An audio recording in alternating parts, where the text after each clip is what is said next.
Welcome to Syntax. We got a potluck episode for you today where you bring the questions, we bring the answers. Some really good questions around Cloudflare's new setting to block AI LLMs. So if you put content on the internet, should you be blocking LLMs from accessing that? A bunch of local first questions about local databases and syncing data. Kids' digital hygiene. Should kids be on YouTube? Should they have iPads? AI projects in a portfolio. This guy vibe coded a little too close to the sun and now has a product that he's selling. Should that go in your portfolio if you didn't really code it? And obfuscating data via an API, is that something you need to do? So let's get on into it.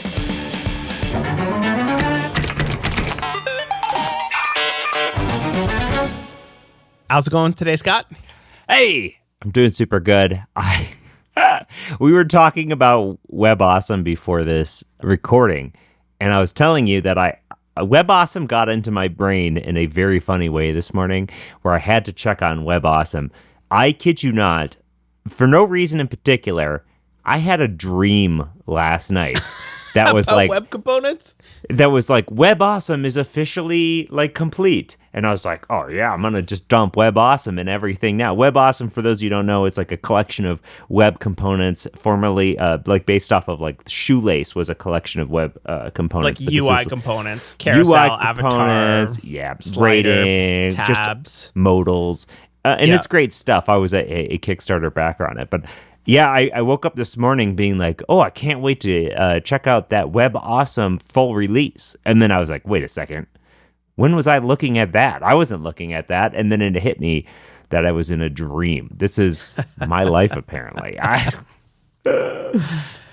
am going to be using it today, though. I think it's neat, so I'm stoked to actually dive in. It looks like their beta's gotten a little bit further along. How are you doing today, Wes? Did you have any dreams about web components? I did not have any dreams about web components, but I'm a big fan of web components. We've talked about this many times. I'm a big fan of using web components. I don't necessarily love writing them myself. Somebody else can do that, yeah. When it comes to something like UI or obviously the Media Chrome video player from Mux is an awesome example of cross-browser implementation. And that's great because you can have somebody build a really hard thing, which is a video player that does absolutely everything. And then you just get to use it in React or Vanilla or whatever framework you want to use. And I'm a big fan of that approach. Yeah, same here. Yeah, so let's get into it. Today we have an awesome potluck episode for y'all. And we can kick off the very first question here from Sam. How to do customer support in a local first app?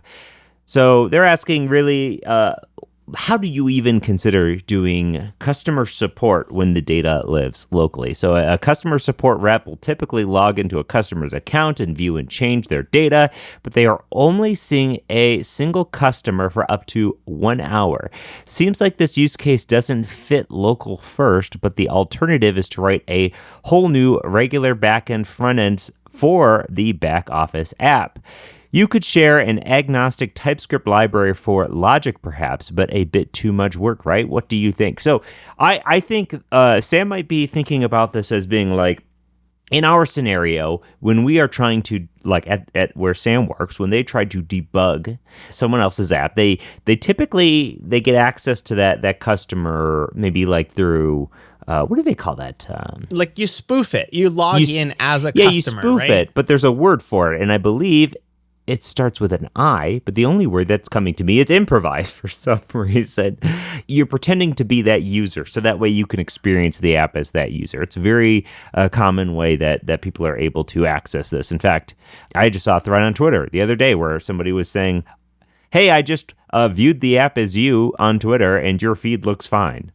So even Twitter can do this, folks, if you're wondering about that. Either way, they're wondering, if the data's all living locally in a local first context, how do you even begin to be able to see the app from their perspective, given that the data's living locally?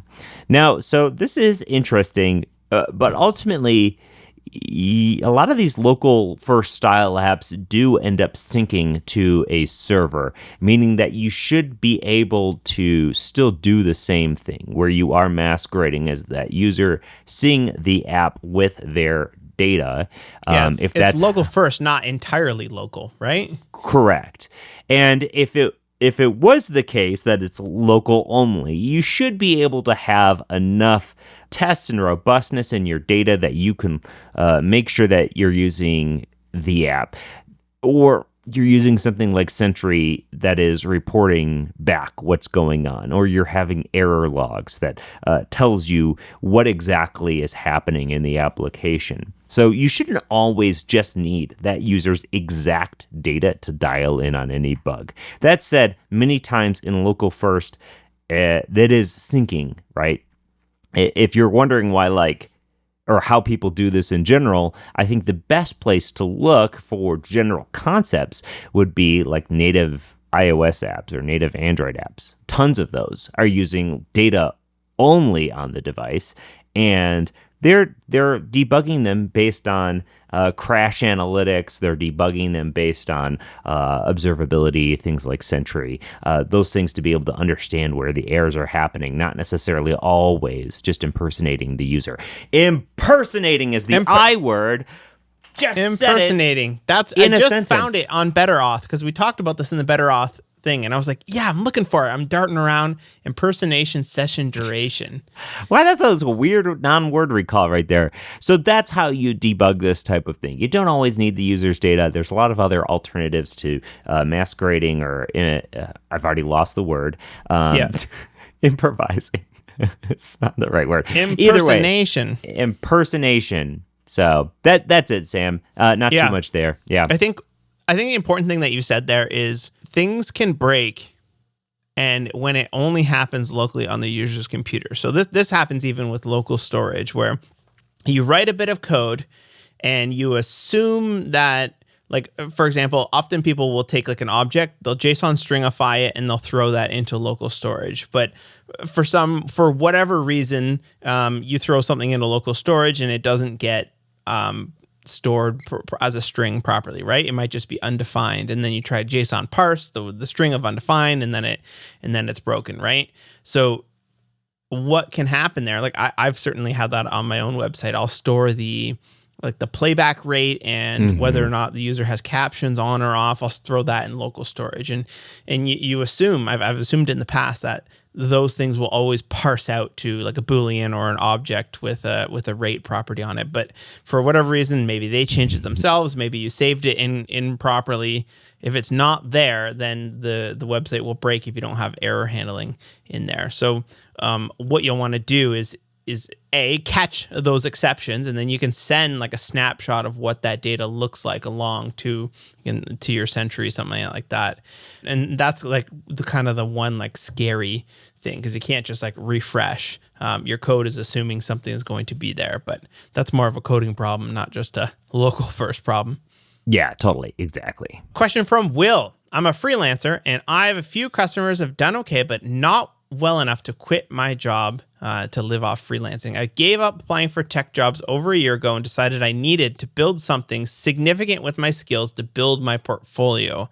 One of my projects was to build a CRM I could use for myself with freelancing. One thing followed another, and suddenly a customer wanted to pay me for my CRM. So this is a very common thing. You build a product to scratch your own itch and then realize, oh, other people actually want this thing as well. So suddenly I went into build fast and break things mode. I used ChatGPT and Claude to help me write it.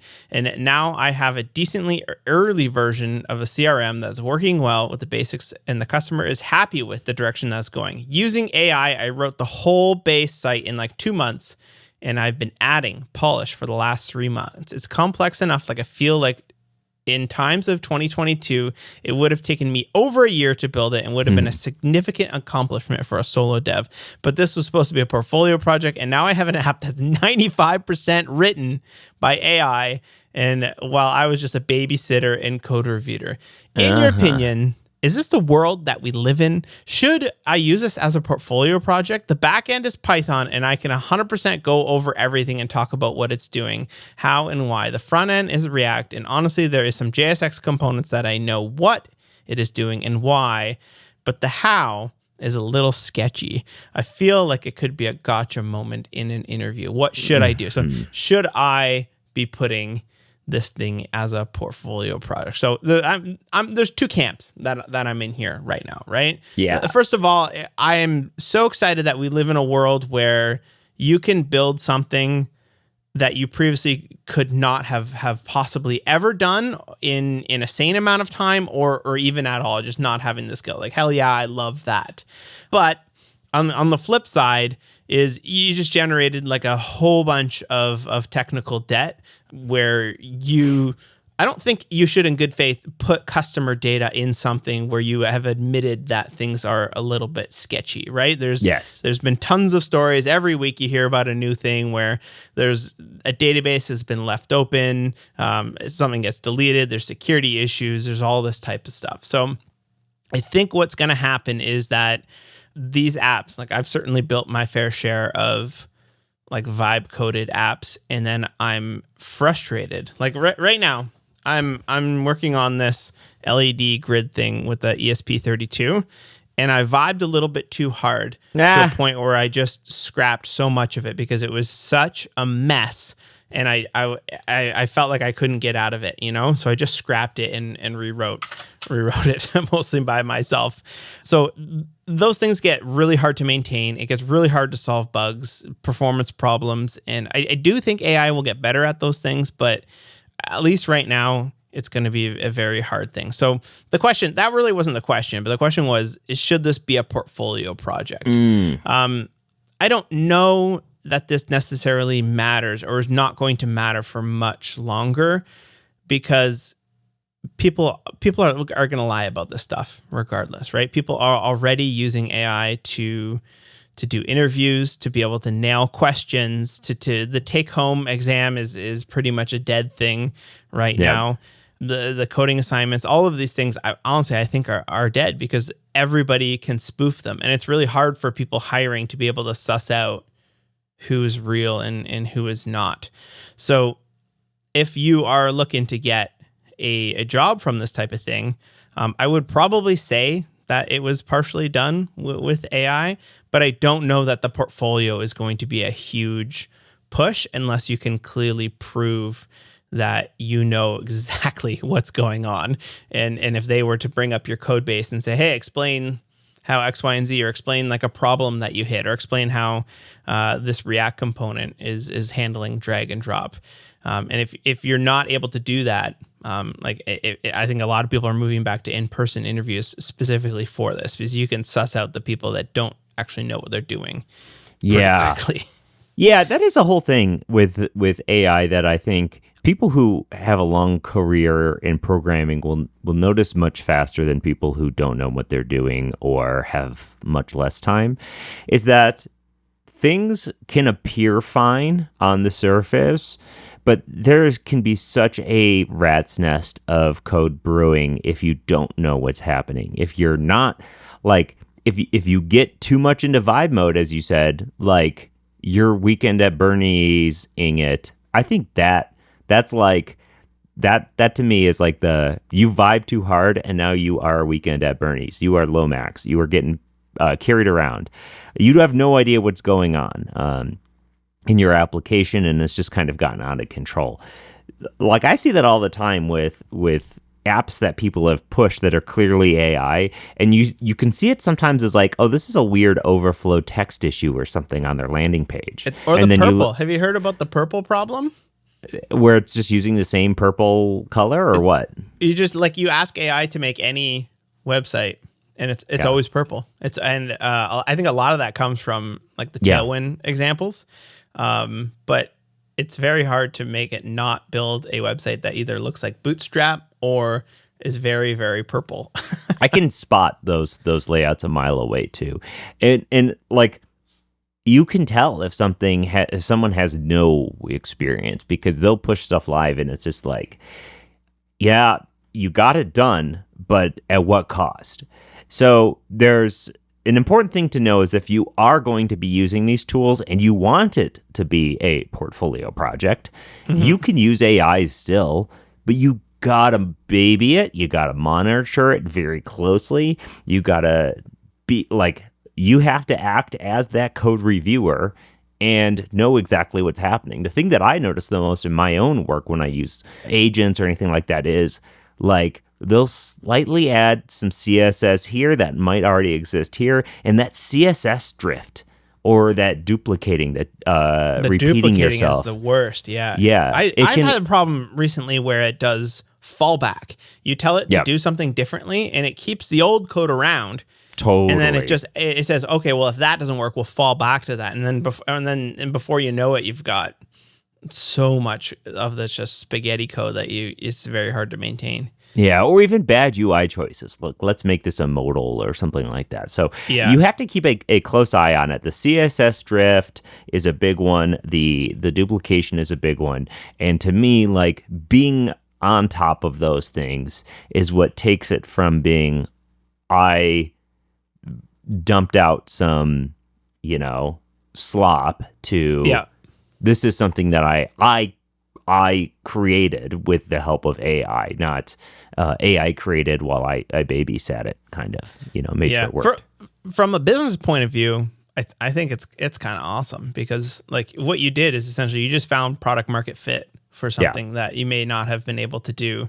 And now maybe this is a potential business where you'll go down the road, and obviously there'll be a bit of pain of this thing that you got to clean up, but people are going to be paying you. Maybe you can start actually like rebuilding it and doing it properly, and potentially even hire someone at one point. So that's pretty cool. Cleanup is not impossible either. Cleanup by hand. Yeah. If you want to add it to your portfolio, I would clean it up, because I'm going to judge your portfolio by the quality of the code.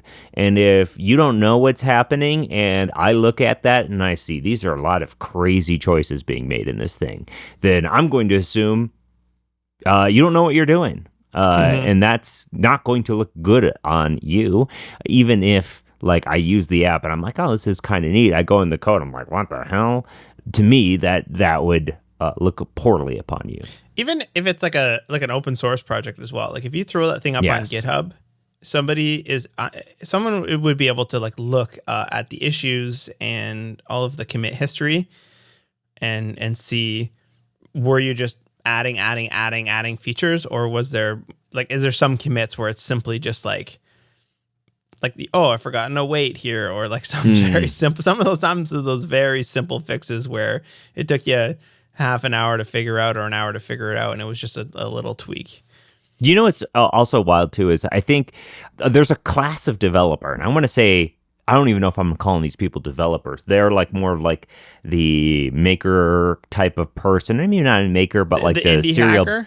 The indie hacker type who's going to say, who cares as long as it works? I'm using it. It works. It's got users.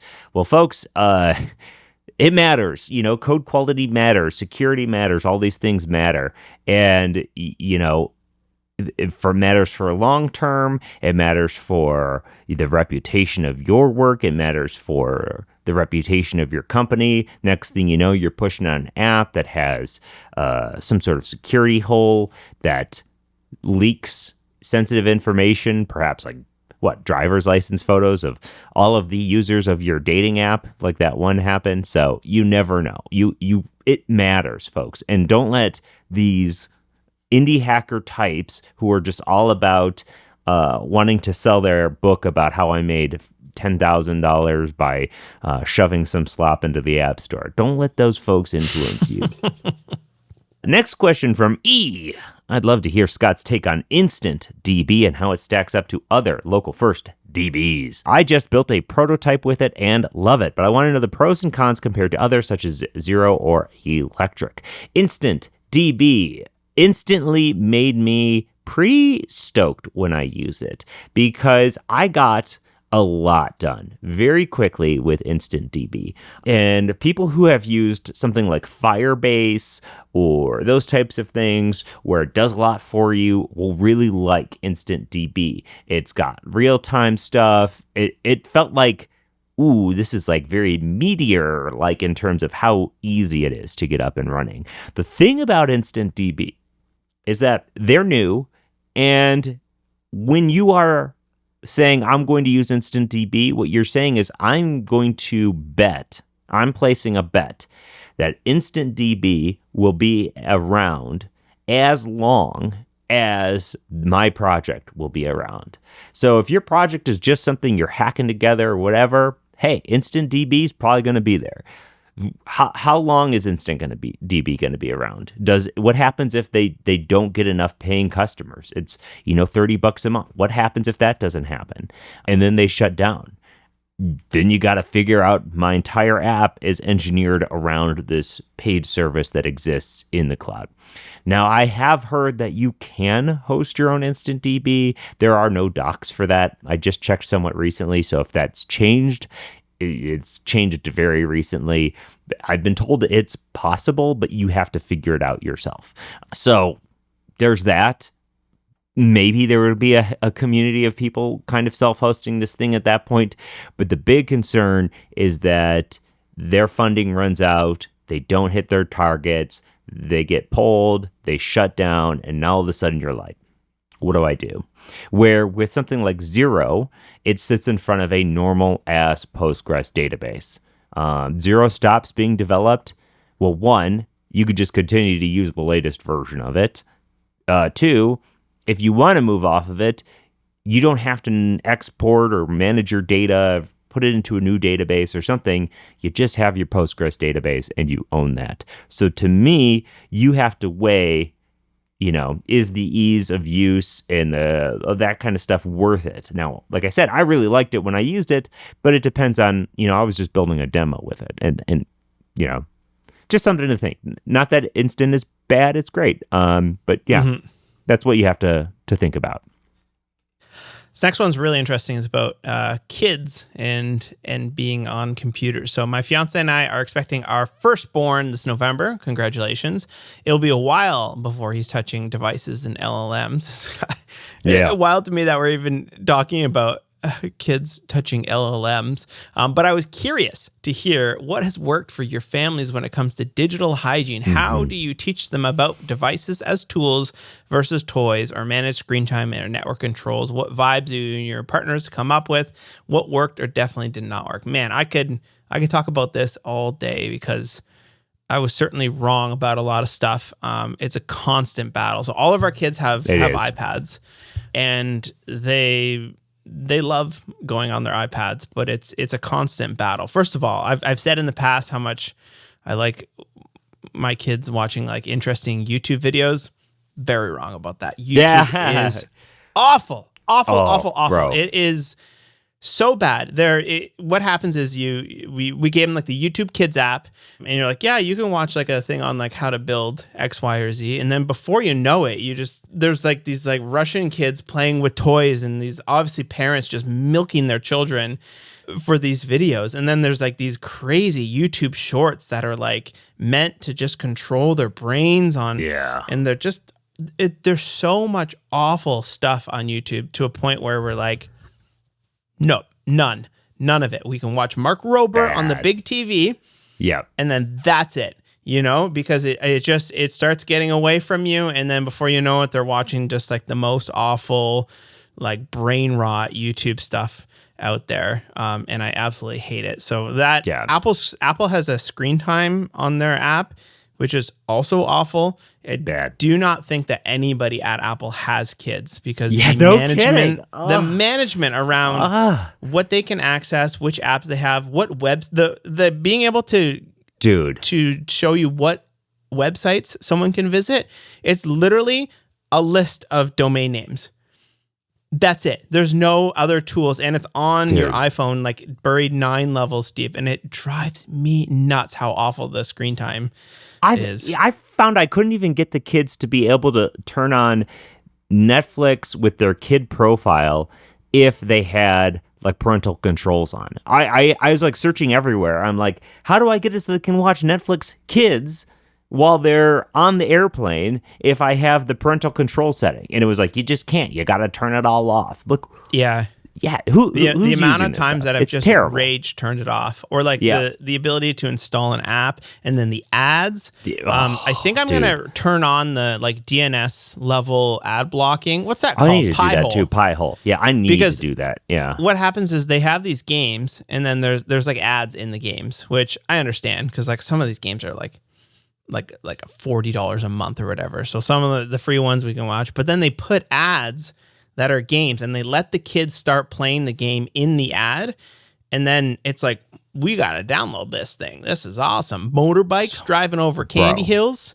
And then they're like, I want this. And then you're like, oh, well, maybe that's a kind of a cool one. Then you download it. And then there's just aggressive dark tactics trying to get you to buy the app for like $79 a month for this. So I would say block everything by default and just permissively add in things. And don't just be like, whatever, it's probably fine, because it's none of it is fine. They've got their whole lives to go on the internet and to watch all of this stuff. But I'm so exhausted with trying to have to manage this stuff and be able to like let things through and whatnot. It's a pain in the butt. So I would say, if I were to go back, I'm not even sure if I would buy an iPod if we went back. An iPad or an iPod? An iPad, like, I don't know if I would give them those. No. It's like part of it is awesome. It's nice. They just chill and they play games together. They play Roblox. And you have to make sure you turn off all the chat and everything like that. And I think it's fine. But then there's games inside of Roblox that are called Killing People with Poop. And then we're like, you can't play that game inside Roblox. You have to play Dress to Impress. And that one is okay. But then like those other ones are not fine. And then it's just like, why do I have to spend all of my time managing this? Like every single thing, like, and I understand they're my kids. I have to manage it. But there's just every single time you give them something, you realize, oh, shoot, there's a whole world inside of this Roblox with all this awful stuff in there. And now we got to make sure that you're not. My kid was driving buses into trains. Like, don't do that. Yeah. You know what? We've avoided Roblox, and I don't think my kid even knows what it is, thankfully. He's probably going to find out about it at school sometime. Yeah. But here's how the iPads work in our house. We have one, which is my old iPad that lives in an up cabinet they can't get to. And when they want to use it, it's typically, or when they get to use it, it's typically like on airplanes, or like right now, my son got invited to go to the theme park. And so our daughter's really bummed out. So we're like, all right, we'll give you some iPad time. We'll give you some Nintendo Switch time, whatever, as a way to, make you feel like you're getting to do something special.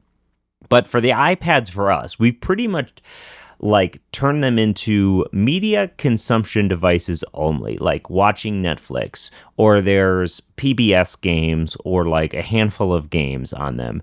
But they are distinctly like very kid games or educational games, which they can't install anything. So that's why they exist. And our kids have taken up, if they're going to play video games, it's on the Nintendo Switch. And that's great because he can't install anything. He can't buy anything. He can't access the internet on it, but he can play Pokemon, and my daughter can play Mario Party, and you don't have to worry about that. I mean, it's Mario. You don't have to worry about Mario playing games where they're killing people with poop, or, violence or that kind of thing, and they'll go nuts. Same thing with Netflix. Netflix is so much easier than YouTube, because it's like there's lots of really good stuff on there. My kids watch like baking competitions and stuff. Yes, it's all kid stuff. And so as long as I can keep them in that lane, it works for me. And so there was a moment where our kids were like really like latched onto YouTube Kids, and they found out how to install the app on the TV. And like I would delete the app. They would come downstairs early in the morning and reinstall the app and then turn on YouTube. And I'm just like, Samsung's not giving me the tools to be able to prevent people from installing stuff. So we just had to have a real big talk with them. It's like, and luckily they've kept with it. But yeah, this is the tough part. So for me, it's like the internet usage with them is like kind of currently very media consumption, playing games, and learning things. And otherwise, they just don't get access to any of it. And yeah, it's working out for us right now, but we're getting to the ages where our son is learning how to use an actual laptop, and he is good at typing. And you want to have those tools, but at the same time, it's a tough stuff. You want them to be able to create things. You want them to be able to research. You want them to look it up. Like my daughter asked the other day, like how do porta potties get cleaned? I was like, let's look it up. Let's watch videos. And there's like a whole TikToker, the porta potty prince on TikTok. Oh, wow. And he just like details it. That's interesting stuff, you know? And like I grew up with unfettered access to the internet. And look at me now. No. Look at me now. You know? I didn't. No. Oh, okay. Well, look at you now. My parents had to lock me into dial-up. I owe my career to that. You know, I owe so much of my life because I was a curious kid that wanted to know how stuff worked, and I had access to absolutely everything that I wanted. And like I even think that about the iPads is like this thing is just not as good of a creation tool as like a desktop computer is. But like the kids don't seem to want to go on it. We have like a whole desktop computer. They don't seem to want to go on that as well. And I want them to build stuff. I want them to research stuff. But it's a delicate balance. Yeah, you know what? The other app my son has on the iPad, other than media consumption stuff, is Bamboo. Bamboo Labs. Oh man. He could 3D print whatever he wants, and I'm fine with that. I showed him. He goes down there and he changes all the filaments. He knows how to do it all. Man. He can get 4 of them set up and print his Pokemon or whatever he wants to print. But yeah, I was like, that's okay. I gave them access to Maker World to be able to search for the things there, and then I also gave them access to Shaper 3D, and they have the iPad pencils, and they're learning how to like make. They're doing the tutorials and whatnot, and those are kind of fun. And we're also dipping in. One of my daughters did a coding camp, and she's like, "I really like this. Is this what you do?" And I was like, "Yes, I've been waiting for this moment." People always ask me, "How do you teach kids to code?" And I think we're finally there where we're starting to dip into kids wanting to learn how to code stuff. So we're going through all the apps right now, trying to figure out. Like, you know, there's like Scratch, but it's like a little bit too babyish for her. She wants something a little, she's like, no, I want to actually see the code, but then like she can't write the code directly. So there's a delicate balance. Tweet me your tips or email me your tips about kids coding, because I think I'm about to get into that. Yeah, interesting. I made Landon do his 3D project in Fusion, so that's great. Yeah, he used the mouse. I made him use it. I'm like, I'm not touching the computer, but I will help you with the math. I will tell you what to do, but you're doing it. Either way, Digital Dad, it's a tough one out there. I'll tell you that. My one more tip is iMovie. We give our kids... to make movies? We do not put a limit on iMovie or the camera. And that means that if they're ever bored, they are allowed to make movies. And they'll make hilarious things, you know, and they do all the sounds, and we go to YouTube and download like the SpongeBob 3 minutes later, or of course. You know, just all the meme sounds. Like I make sure that they have all the meme sounds, and then they make these hilarious videos and they can send them to their friends. I love it. All right, next question from Bloom, related to a question from a potluck question last week about AI being the primary way people browse the web and what that means for the original creators and their revenue. Yes. What do you think of Cloudflare's announcement on July 1st about blocking AI crawlers by default? It's basically a setting in Cloudflare that you then have to go in and turn on to allow AI crawlers to crawl your stuff.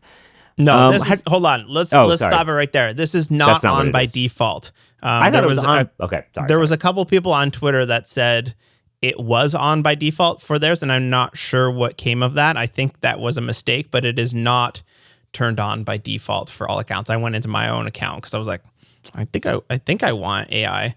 Man, I got misinformation there. Yes. Man. But that's the problem, is that like these people on Twitter will just post that because it does numbers, right? And then you get the whole I don't know, all these companies hate each other, so all of them are retweeting it, being like, Cloudflare is blocking your site by default. Yeah. That's a genre I'm getting a little tired of, is the CEO flaming each other on Twitter. I don't know. Maybe it's just grumpy me, yeah. No, that's very it's very well, let's say it. It's very evident that Vercel and Cloudflare had a breaking up over the past year because they were used to be very work together. Lots of Cloudflare products were in Vercel and whatnot. And then about a year ago, it seems like Vercel, it was like, we're going to do this all of ourselves. And then there's lots of flame wars between them all.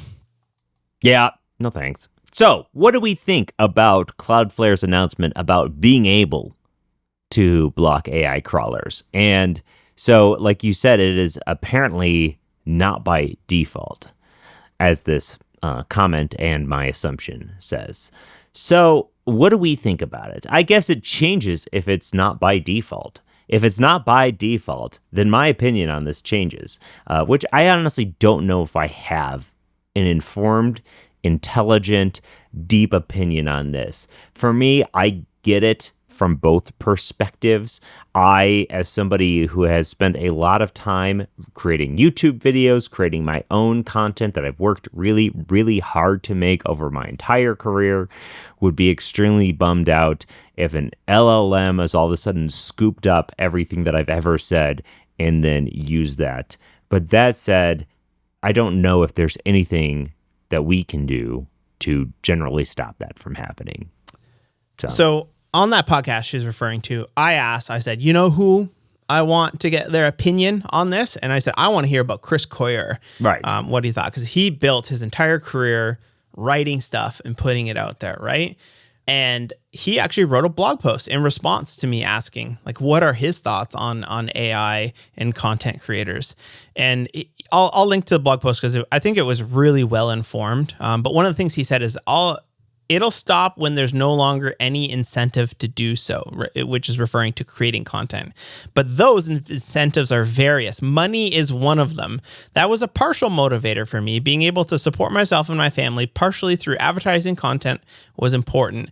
But I also found it to be fun and mentally rewarding, like it gave my life purpose. Even if the money wanes, those incentives may endure for many. And that's a really good point, is that like, I love this stuff, obviously, because I can make money doing it. But like I didn't get into this stuff because of the money. I got into I want to share because I'm excited about it, and it's really fun to be able to share, and other people can enjoy that content. Like I post bazillion TikToks and I don't make a dime from them. Yeah. And I do that because I literally love showing people about this type of stuff. So I first made my very first YouTube video on Drupal because I was pissed off that I was in an IRC channel and talking to somebody, and I was like, why is this happening? And they're like, oh, you just need to do it like this. I'm like, where's the documentation for like that? Well, there isn't any. And I said, how are people supposed to know this? They got to go to IRC to figure this out? Like, what's the deal? What's the deal? Yeah. I want to help other people. He says, as long as there are incentive to create technical content, people will, and AI will continue to train on it. That does frame it as an adversarial relationship, which is a bummer. Go read this. I think that was really interesting. I think that you certainly should have, just like you should be able to block search engines from accessing your site, you should also be able to block AIs from accessing your content.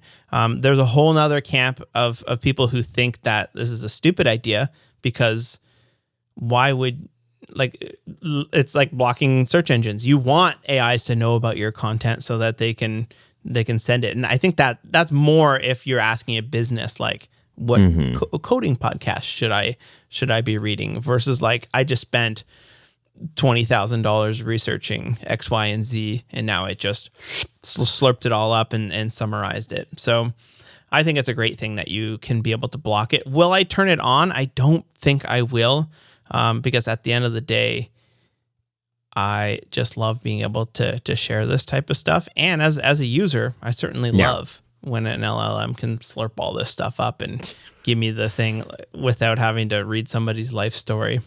Yeah, I know. There's different classification. I think my opinion on it definitely will waver into the territory of somebody who simultaneously wants it and doesn't want it at the same time for various reasons. And unfortunately, I think it just depends on the problem that I find myself in and how I'm feeling in that particular day. One thing I am curious about is, like, what does the cost of these things look like? Because you ask ChatGPT one thing, and it slurps up 50 websites, and if that happens, you look at any stats. You look at stats to a website. Oh, you're talking about your bandwidth, yeah, bandwidth or compute, all of that type of stuff, where it will simply just it gets more expensive as you do it. Look at NPM. Look at any graph on NPM. It's like they've all doubled in the last year or so. GitHub's footing the bill for downloading all of that type of stuff. It's costing somebody at some point to do this type of stuff. Your database reads, your compute, if you're not caching a page, it can get expensive. So like, and then think about video and whatnot as they're slurping up the video. Like, this is costing real people real money. And I don't know if it's significant yet, but I think we'll probably get to a point where it is significant. And is there any benefit to that? It is weird how the AI companies, they kind of like bypass all these IP laws. They kind of bypass. They're just putting the bill on other people for all kinds of stuff. And it's just like, we're all like, this is how it is. Like, yeah, very weird to me. I even asked Adam Wathan that. I'm like, how does it feel to have, like, he wrote Tailwind, and all of these LLMs are cranking out Tailwind code all day long, making billions of dollars or making millions at least of dollars being able to generate it, right? And then just something he created. And that's open source in general, I guess. Yeah. But I would feel a little bit cheesed. Be like, hey, can I just have like a 1 billion for making this thing that every LLM does? Yeah, could you just hook me up? Like, just a cool bill. Yeah, for sure. Yeah. I always thought about that. It's like, oh man, it'd be really cool if anybody that you ever did something nice for, and then they ended up getting ultra wealthy at some point, were just to like send you a check for, here's just $1 million. I got enough of them. And like, yeah, I'll take it. Thank you. That'd be great. That'd be pretty sweet. Yeah. Yeah. Yeah. Next question from John Ray. What is your view on source code and public backend API data obfuscation?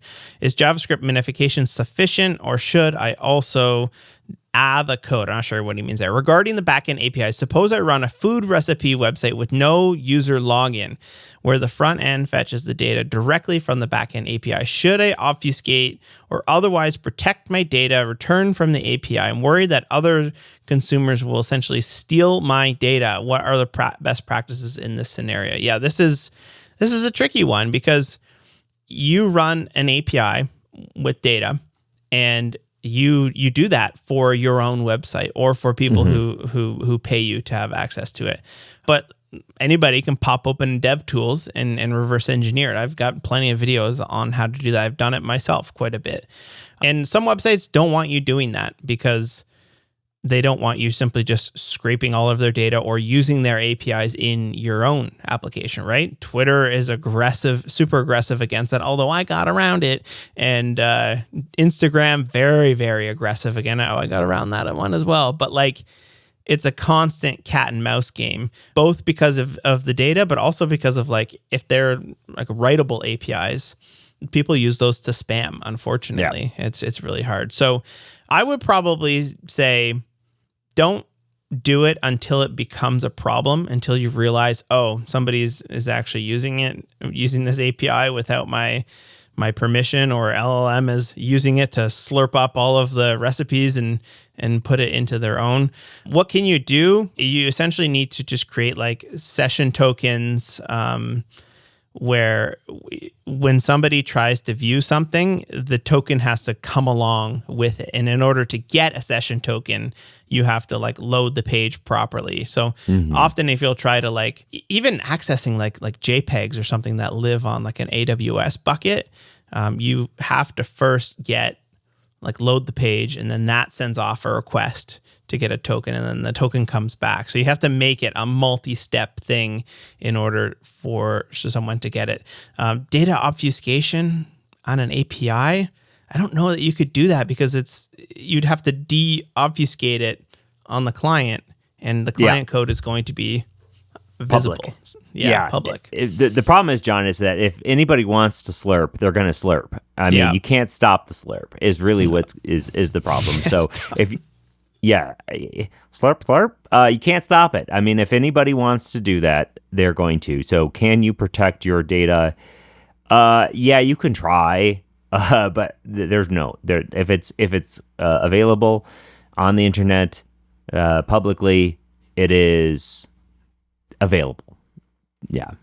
Brian from Little Rock, will y'all ever bring back portfolio critiques? We used to do something called a syntax highlight where we would critique your website. And we stopped doing it because A, it sucks on audio. Like you can't see what we're talking about. And B, it just kind of got repetitive, I think, kind of the same thing. People will still send me their portfolios, and I don't mind doing a quick little, hey, this looks good. Or if there's like things that are like very clearly pointing out like kind of cringy or like huge red flags, I'll throw my screen recorder on for 2 seconds and be like, hey, you should change this. What do you think? I think they weren't very good. I think we should, now that we're on video, we should at least do one once a year or something. But I don't think we need to do them regularly. So will we bring them back? I think we should do one again sometime. But I don't think it needs to be a regular segment or anything for the reasons that you mentioned. And also, a massive portion of our audience still listens only on audio. So that would be a YouTube only video if we did it. Yes. And also, I much prefer doing like, check out this cool thing that somebody did. I think that those are really interesting, go through a whole bunch of websites and find little tidbits of neat CSS techniques or performance things. Those are kind of fun to do. Yeah. And perhaps it would work well as a live stream. I was on a live stream doing resume grading and stuff like that. And I think that worked really well. So, maybe that's the type of thing that would work well for. All right, that's the potluck. Please keep the questions coming. Go to syntax.fm. In the URL bar, or in the nav, there's something that says potluck queues. Hit that button and fill out your potluck question. Send it to us. We will answer it on an upcoming episode. Let's move into the next section, which is sick picks and shameless plugs. You got a sick pick for me today? I have a sick pick for you, Wes. I've jumped into the world, many will call it premature world of Wi-Fi 7. I have gotten an Amazon Eero router that is a Wi-Fi 7 mesh router, and there's a whole bunch of them of various different sizes on Amazon for whatever you need. And I got this for many reasons. My current routers were fine, but my Ethernet was pretty slow throughout my house in general. I do have enough Wi-Fi 7 based devices that I thought it would improve my life, and it was on a big time sale when I got it. And I have got to say that I was very cautious about the Amazon Eero router, given that you have a lot of people being like, all right, they're trying to nickel and dime you with this. There is like a subscription thing that gives you access to Pi-hole-like functionality. I could roll my own, so it's like, it doesn't bother me. None of the paid feature, like all of the paid features are stuff that would be nice to have in the app, but none of them are things that I'm like dying to have where I feel like that I need to pay for the app for some reason. Some people will be turned off by that. But as far as routers go, I was able to set up this router and change my entire setup while my father-in-law sat like right next to me in about 15 minutes. And I was so shocked because when you're dealing with, especially like fiber networks, when you're dealing with whatever those, they lock down the routers. I forget what the codes are. You need certain codes and stuff. I was just shocked at how easily, one, I was able to get everything all linked up so that the router could be authorized with my fiber provider, but two, all my settings just came in automatically. The app is really super good, and as somebody who's been using a Amplify-based system, the app is so much better.